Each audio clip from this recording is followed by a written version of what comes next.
Good morning, I'm Harley Schlanger from the LaRouche Organization with your daily video update for August 5th, 2022. The question that I want to look at in the opening of this discussion is whether or not the U.S. Congress is defining itself as an agency of a state sponsor of terror. There were 2 votes recently in the U.S. Senate, just in the last couple of days, which indicate the degree to which the so-called deliberative body of the Congress has become an arm of the war party, the war hawk military-industrial complex. Most of you already knew this, but these are quite stunning votes that confirm that. Now, this, of course, comes after the Senate ratified the $40 billion package of arms for Ukraine to continue to function as a sledgehammer against Russia on behalf of NATO, not on behalf of Ukrainian freedom, but on behalf of NATO. But the 2 votes in the last couple of days just go a step further.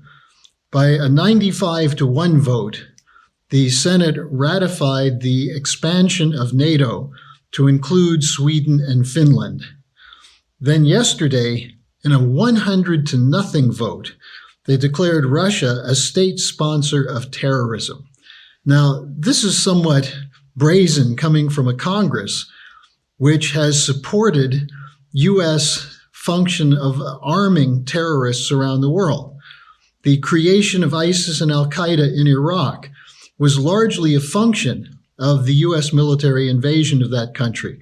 But even more directly, the attack in 2011 on Libya, which ended up providing weapons, offensive weapons to the terrorists, the ISIS-related terrorists in Libya. And then in Syria, the open arming of al-Qaeda and ISIS through the front of providing weapons to the so-called moderate opposition. This was exposed by then Director of National Intelligence Michael Flynn as a U.S. arming of terrorists. So here we have the Senate accusing Russia of being a state sponsor of terrorism, when in fact the much more direct arming of real terrorists was done by the United States.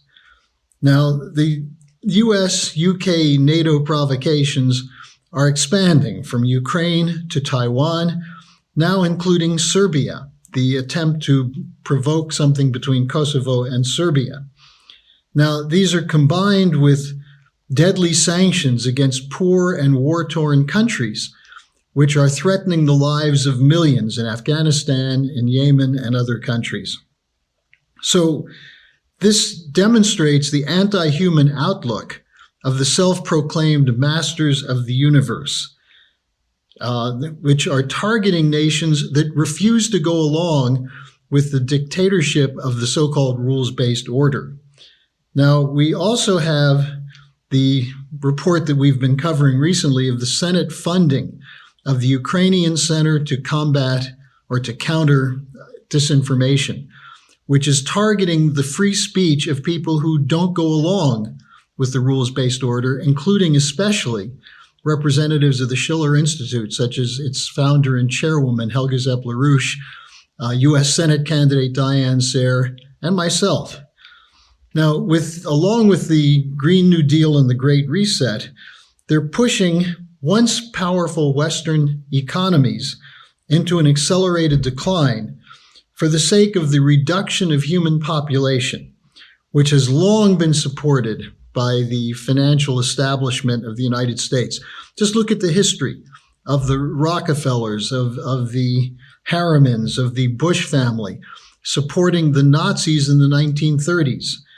Now defending the neo-Nazis embedded in the Ukrainian defense and security forces. Now, interestingly, Amnesty International, not usually known as an especially reliable organization, put out a report denouncing the Ukrainian armed forces, saying that the U.S. armed military is guilty of war crimes, citing satellite imagery which shows they're using civilian population as human shields. This is a violation of international law, and it turns the civilian population into military targets, which the Ukrainians say the Russians are doing. But in fact, it's being done by the U.S.-supported Ukrainians. Does that mean Amnesty International is now a propagator of Russian disinformation. Now, what we're seeing is the potential for a breakout from the control of the so-called rules-based order forces. And I want to come to a question that's been posed to me by a number of you, which is why we're calling for a new Bretton Woods. Wasn't the original Bretton Woods an agency of colonial control? And why would we want a new Bretton Woods?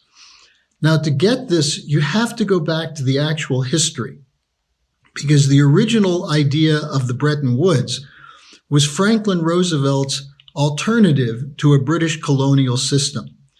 It was during World War II that Roosevelt met with Churchill and repeatedly said to him that never again would American soldiers die to defend the interests of the British Empire.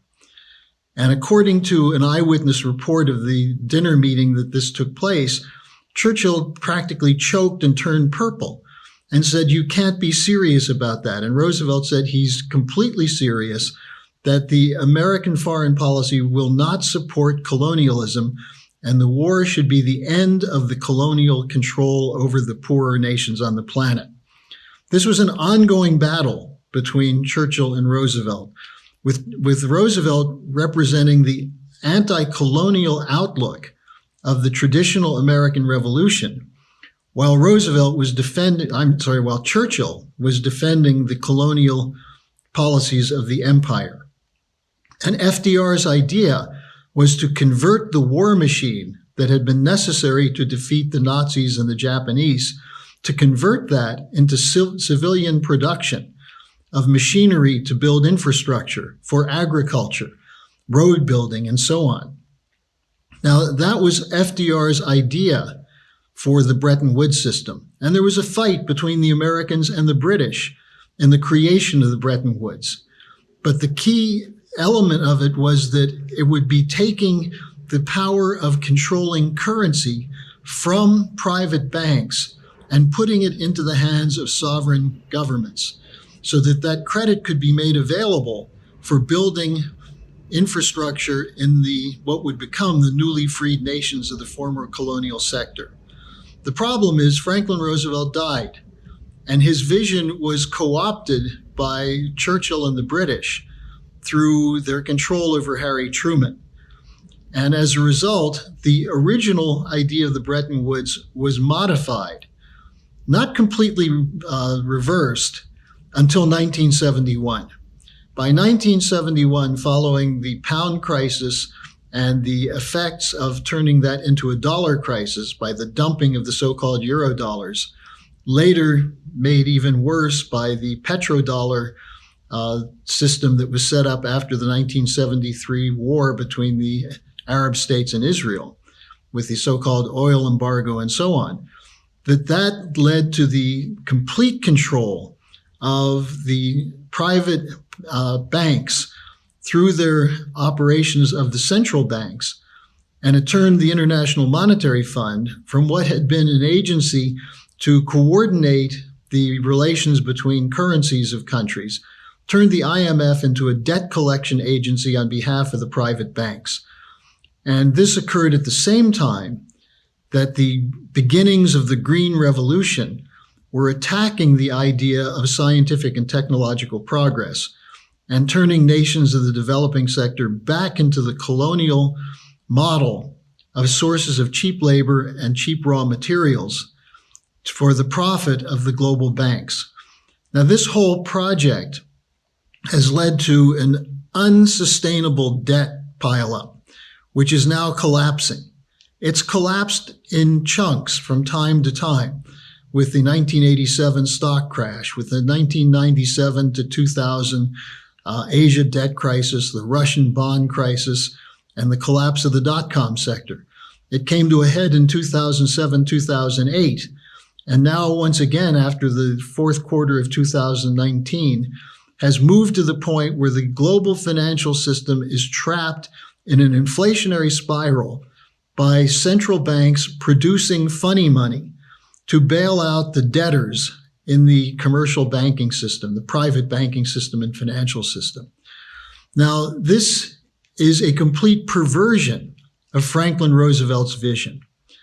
What the LaRouche movement has supported for years is the return to sovereign national banking, where private banks, commercial banks, are separated from investment banks. That's what GlassSteagall was about, which was repealed. The GlassSteagall law was repealed in 1999, which allowed commercial banks to function as investment banks with the provision that if they ran into debt crises, they would be bailed out, as they were in 2008 and as they were again after 2019.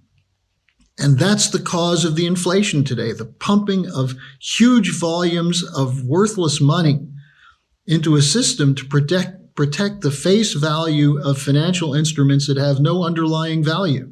There's nothing underlying them. There's not gold, there's not silver, there's not physical production, because the Western economies have been turned into a casino, a gambling casino that benefits speculators at the expense of the real physical economy.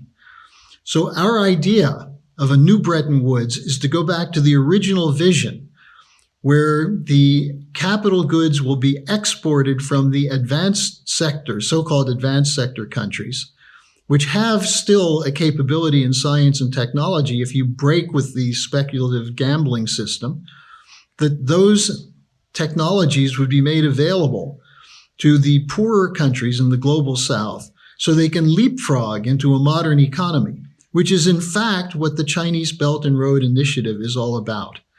So if the United States were to break with the post-1971 perversion of the Bretton Woods system and go back to the original vision with the additional proviso that the U.S. would function as the Hamiltonian credit system, that is, credit made available to producers for physical goods production, not for speculators.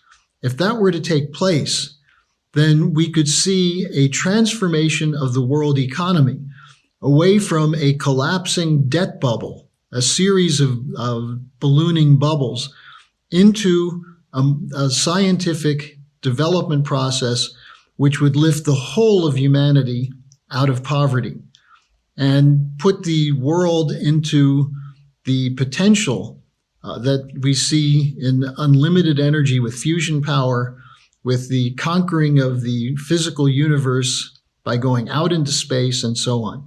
That's the vision of LaRouche's new Bretton Woods, not a perversion of the Bretton Woods system into a new form of colonialism. In fact, it's the Great Reset, which is an attempt to update the perverted Bretton Woods system into a central banker's global dictatorship. I hope that provides some clarity. There's much more material available on the LaRoucheOrganization.com and the SchillerInstitute.com websites, which will give you an understanding of that. And that's also what's necessary to understand to see why it is that the Warhawk faction in the U.S. Congress is continuing to take the lead in provoking warfare against Russia and China, which are two countries which reject the Great Reset and reject a global banker's dictatorship, and instead favor the cooperation among sovereign nation states for global economic development. That must again become the vision of Americans' leaders. How is that going to happen? We have to fight for it. And I'd urge you to join the Schiller Institute and join us in that battle. So thanks for joining me. I'll be back again next week.